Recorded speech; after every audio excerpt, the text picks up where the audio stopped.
കരിപ്പൂർ അന്താരാഷ്ട്ര വിമാനത്താവളം വലിയ വികസന കുതിപ്പിലേക്ക് ചിറകു വിടർത്താൻ ഒരുങ്ങുന്നു.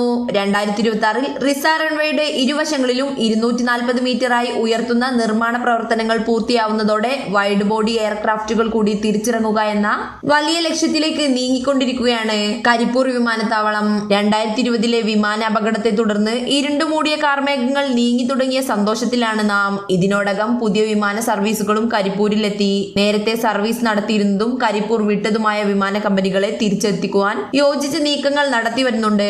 വാഹന പാർക്കിംഗ് സംബന്ധിച്ച നിരന്തര പരാതികൾ പരിഹരിച്ചു കഴിഞ്ഞു. കഴിഞ്ഞ വർഷം തിരിച്ചുവരവിനൊരുങ്ങിയ സൗദി എയർലൈൻസ് A321 നിയോ വിമാനങ്ങളുമായി 2026 ഫെബ്രുവരി 1 മുതൽ സർവീസ് ആരംഭിക്കുന്നത് വലിയ മുന്നേറ്റമാണ്.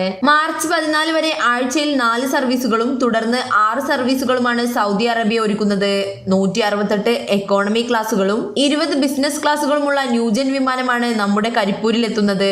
ആദ്യ വിമാനം 2026 ഫെബ്രുവരി 1 ഞായറാഴ്ച രാവിലെ 8:30 സൗദി അറേബ്യയിലെ റിയാദിൽ നിന്ന് എത്തിച്ചേരും. റിയാദ് വഴി എല്ലാ സൗദി നഗരങ്ങളിലേക്കും മികച്ച കണക്ടിവിറ്റിയും സൗദി എയർലൈൻസ് നൽകുന്നുണ്ട്. വൈകാതെ തന്നെ ജിദ്ദയിലേക്ക് സൗദി സർവീസ് ആരംഭിക്കുമെന്ന വാർത്ത ഏറെ പ്രതീക്ഷ നൽകുന്നതാണ്. മലബാറിന്റെ സ്വപ്ന ചിറകുകൾക്ക് ലോകത്തോളം പറന്നുയരാൻ നമ്മുടെ കരിപ്പൂർ സജ്ജമാവുന്നത് വലിയ സന്തോഷം നൽകുന്നു. News desk news 99.